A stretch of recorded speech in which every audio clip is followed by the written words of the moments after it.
फिरोजाबाद में वरिष्ठ आईएएस संतोष यादव के पिता के त्रयोदशी संस्कार में समाजवादी पार्टी के अध्यक्ष अखिलेश यादव पहुंचे। शोक संवेदना व्यक्त करने के बाद मीडिया से बातचीत में उन्होंने कई मुद्दों पर सरकार की आलोचना की। अखिलेश यादव ने कहा कि प्रदेश में चुनाव आयोग, भाजपा और जिला प्रशासन मिलकर काम कर रहे हैं। उन्होंने किसानों की समस्याओं को लेकर सरकार पर निशाना साधा। उनका कहना था कि भाजपा ने किसानों की आय दोगुनी करने का वादा किया था, लेकिन जमीनी स्थिति अलग है।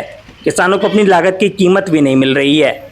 समाजवादी पार्टी के अध्यक्ष ने अयोध्या में खाद की कमी का मुद्दा भी उठाया। उन्होंने कहा कि राम राज्य का सपना दिखाने वाली सरकार में किसान खाद के लिए लाइनों में खड़े हैं। उनका आरोप था कि संकट से निपटने के लिए केंद्र और राज्य सरकार के पास कोई योजना नहीं है। जहाँ तक देश का सवाल है, ये भारतीय जनता पार्टी ये वही दल है जिसने कभी ये भरोसा दिलाया था किसानों की आय दोगुनी करे। आय दोगुनी हुई हो न हुई हो, लेकिन भारतीय जनता पार्टी अपने हिसाब किताब में तो आय न जाने कितनी पहुंचाती होगी, लेकिन जमीन पर अगर हम देखें तो हमारा किसान वही का वही खड़ा हुआ दिखाई दे रहा। और अब तो फसल की कीमत भी नहीं मिल रही। आलू हो, मक्का हो, धान हो, गेहूं हो, सरसों हो या अन्य कोई भी पैदावार किसान अगर कर रहा है तो उसकी कीमत भी सरकार नहीं दिला पा रही। साथ ही साथ में जब सबसे ज्यादा जरूरत है खाद और डीएपी की, उस समय भी संकट है। अयोध्या जैसी जगह पर जहां प्रभु राम राज्य लाने की जो सपना दिखाते थे भारतीय जनता पार्टी के लोग, आज अयोध्या में, कल भी अयोध्या में, पहले भी अयोध्या में इतनी लंबी लाइनें किसानों की लगी हैं जिसकी आप कल्पना नहीं करते। बगल के ही जिले में किसान अपना खेत पे काम देख रहा है, लेकिन अपने परिवार के सदस्यों को खड़ा कर जाता है। तो पूरे उत्तर प्रदेश में समय समय पर हमने आपने खबरें सुनी है कि लोग खाद लेने आए, किसान की जान चली गई लाइन में लगकर। ये जो संकट पैदा हुआ है, इस संकट से उभारने के लिए भारतीय जनता पार्टी के पास कोई कार्यक्रम नहीं, न दिल्ली की सरकार पर, न उत्तर प्रदेश की सरकार पर। दिल्ली की सरकार तो बड़ी बड़ी बातें करती है, लेकिन अमेरिका ने जो सबक सिखाया है, हमें उम्मीद है कि भारतीय जनता पार्टी अब जमीन पर काम करेगी, जो जमीनी बातें समाजवादियों के सिद्धांतों को अपनाएगी। और लखनऊ वालों का तो आप कल्पना नहीं कर सकते। लखनऊ वाले तो हमेशा हवा में रहते हैं, खाद का इंतजाम कर नहीं पा रहे हैं, कानून व्यवस्था संभाल नहीं पा रहे हैं। और जो वन डिस्ट्रिक्ट वन प्रोडक्ट की बात थी, ये परीक्षा है, ये दौर परीक्षा का है, जिस समय वन डिस्ट्रिक्ट वन प्रोडक्ट की योजना सामने आए। क्योंकि जब अमेरिका के राष्ट्रपति ने टैरिफ लगा दिया, जिसमें सामान तो आने की पाबंदी हो गई है, टैक्स लग गया है, तो अब वो सामान कैसे पहुंचेगा? एक्सपोर्टर कैसे सामान लेके जाएंगे?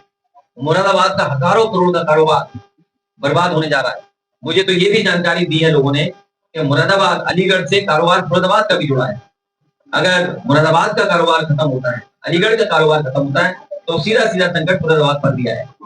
इसी तरह भदोही हजारों करोड़ का कारपेट वहां से अमेरिका जा रहा था, अब कैसे पहुंचेगा अमेरिका जब टैरिफ लग गया है? इसी तरह और उत्तर प्रदेश में जगह जगह से कारोबार होता था, लेकिन टैरिफ लगने के बाद उस कारोबार पर संकट है। उस संकट से उभारने के लिए भारतीय जनता पार्टी के पास क्या योजना है? अगर दुनिया की तीसरी अर्थव्यवस्था बन गए हैं, तो मदद कितनी आप उद्योगपतियों की तरफ? किसान की तो कर नहीं रहे हो, न नौजवान की कर रहे हो। इतने बड़े पैमाने पर नौजवान कभी भी रोजगार नहीं दिखाओ। सड़कों पर रोजगार घूम रहे नौजवान, कोई नौकरी रोजगार नहीं, कोई बड़ा कारखाना नहीं, उद्योग नहीं लगा पाए। बिजली महंगी बनाई है नहीं, बिजली महंगी कर दी। और जो कुछ बिजली उत्तर प्रदेश में समाजवादियों ने बनाई थी, उसको भी बर्बाद कर दिया। ये आप आगरा में और देखते होंगे एक्सप्रेस वे में कितना बड़ा बिजली का कारखाना सब स्टेशन लगा। वो इसलिए लगा था कि अलग अलग ग्रिड से आकर के बिजली मिल जाए। उत्तर प्रदेश ने बिजली का संकट पैदा कर दिया।